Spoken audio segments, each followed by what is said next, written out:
This is John Cola with GrowingYourGreens.com. Today we're talking about one of my favorite fruits, the delicious red strawberry, and I'm dressed in red accordingly. But anyway, so these strawberries are organic strawberries, and I can't say I grew these, unfortunately. But you know what? I will be growing hopefully lots of strawberries soon. This is about a pint of strawberries, and one plant, depending on the variety, will yield about 1 pint of strawberries. So today's show is about strawberries. You're going to see the process of planting us. We were planting out a brand new strawberry bed here, so we are changing over now from our winter garden to the summer garden now. So this is the first bed that went in as the strawberries because they're a little bit more cold tolerant, and we haven't officially passed the last frost date, at which time then we're going to start really going for it and planting peppers, tomatoes, cucumbers, and all kinds of other summer things out there. But let's get back to today's show, strawberries. So we're finally getting the strawberries planted. Tiffany's here working really hard in the beautiful April sun to get the strawberries planted. And we're doing this kind of like an experiment to try to kind of see what's going to happen. So this is planted in 100% organic compost mixed in with rock dust is the primary solution. And we also put some worm castings in there too. So that's in the whole bed, spread out fairly evenly. And then what we did also was each row we're doing a little bit differently. So this first row just has our base soil mix, as I said. So the whole bed has the base soil mix of the compost, organic compost, rock dust, and worm castings. And that's what this row is. And so then this next row is what the first row has, plus it has basically extra scoop of rock dust per plant. So we're going to see if, extra rock dust makes them taste extra sweet, or if they grow a lot more. Then for fun, the next row here has an extra scoop of rock dust and this stuff called mycorrhizae. It's commonly used in hydroponics for root production, to grow the roots stronger and get more vibrant plants. So we put a little bit of mycorrhizae and rock dust in this next row. So this next row has these Roots Organics, basically hydroponic solutions that we just put into the soil. And one is actually called HP2, the other one's called Trinity. One is basically primarily bat guano, and this has some kelp and some other things in there too. And as well as this row, we also did the alfalfa meal. So this is organic alfalfa meal put into that row as well. And the last row, as you saw in my other video, I got this new stuff, the Gorilla Grow and the Dino Grow. So this row, we're gonna see, adding a cup of this and a little tablespoon of that to each plant, and we're gonna monitor over the season, and you'll get the updates, and we're gonna see if one row does better than the other, and we'll see what happens. I mean, I don't know what's gonna happen, but I'll see and you'll see. But as long as I get strawberries, I'll be happy. There are three main types of strawberries. There's June bearing, and that variety basically just bears in June and maybe July. Then there's everbearing variety, or everbearing type, and the everbearing type basically has a spring and a fall harvest. So it's basically two harvests. And then now there's a day neutral type, and that's what I planted today. The day neutral type is the type that basically, as long as the temperature is underneath 90 degrees until it frosts, it's going to give you a continual harvest. So that's what most commercial growers grow. So for people that are into production, and that's what I'm into here, production, making actually enough food that's sustainable that you could actually have a decent quantity to eat.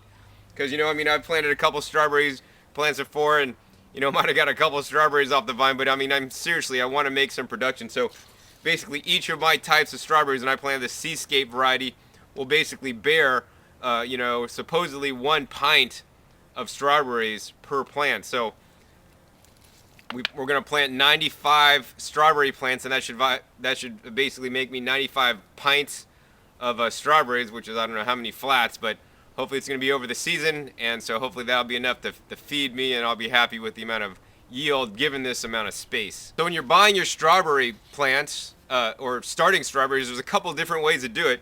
Actually, you could do it by the seeds, and many people may not know this, but it's pretty basic. All the little flecks on the strawberry, actually, those are the seeds. So you could actually take off the seeds very carefully and soak and sprout them. I never did this, and grow your own plants. So on the strawberry, all the seeds are on the outside of the fruit. Can you think of any other fruits that the seeds are on the outside? I don't think there's too many of them. So that's one way. Another way is that you could buy basically bare root plants. So what that means is you're literally just buying the root, and it might even not look like it's alive, but hopefully it is alive. And sometimes there's a little bit of green growing on it, and then you'll just plant the root, and then that'll bloom into the plant. Another way you could do is buy the plugs. So plugs are just basically baby plants. They took the roots, and they're still living, and they have a small plant on them, and they're basically just something that you're ready to stick in the ground. Or the way I did it is I bought them in 1-gallon containers. So that will definitely give you a jump on the season. It's already going to be more established, have a bigger root mass and root ball. And let me show you how strawberries form. I mean, I know a lot of people may know this, but some people may not. Basically, what happens for the strawberries is that you'll get a strawberry flower. So there's a strawberry flower, and the flowers are definitely edible. They're not the tastiest. But you'll get the flower, and then what will happen is the middle of the flower, the leaves will end up dropping off, and then the middle of the flower will actually turn into the berry. So here's an example here. The leaves are kind of getting shriveled up, and the berries forming. Here's some more that's looking more like a strawberry, but it's still green. Now the green berries, I don't recommend eating them. I would recommend waiting until they turn red and get ripe.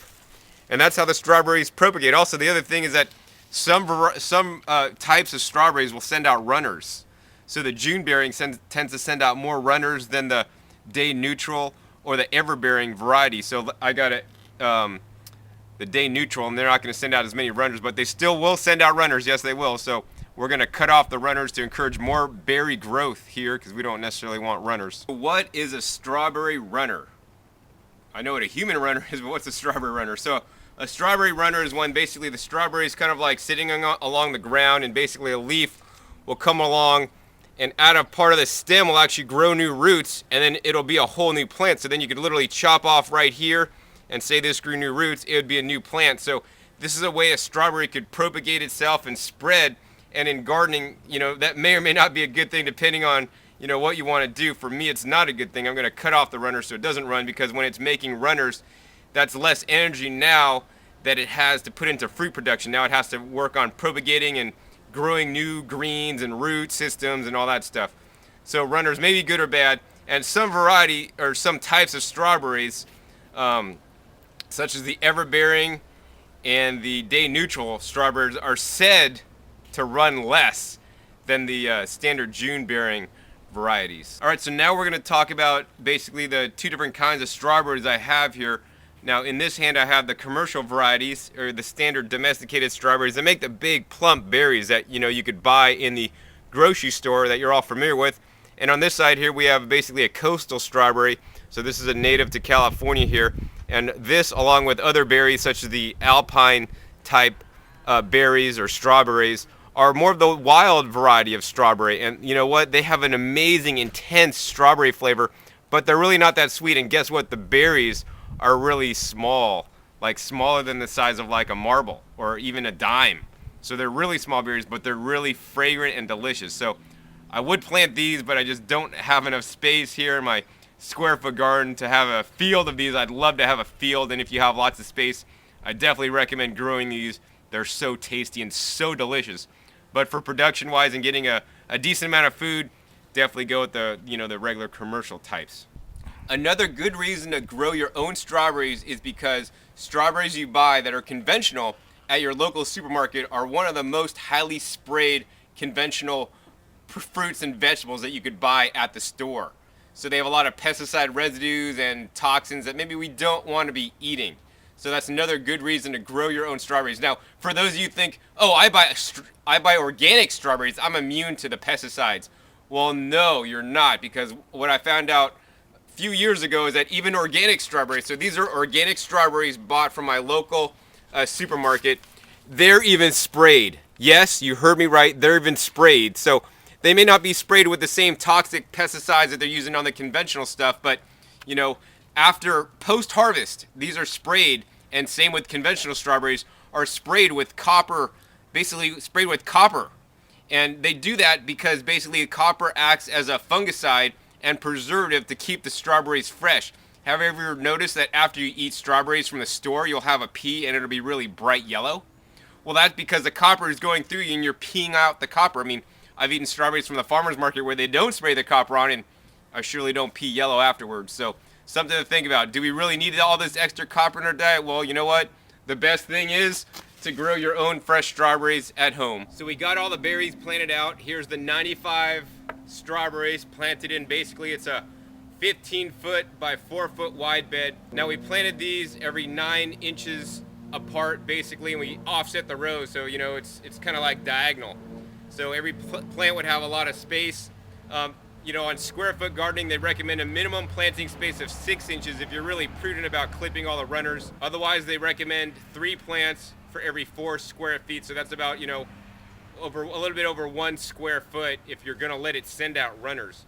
So hopefully these will be really productive for us, and look forward to future shows and to get to see the updates. So this is John Kohler with growingyourgreens.com, and go out and plant some strawberries. They're good fruit.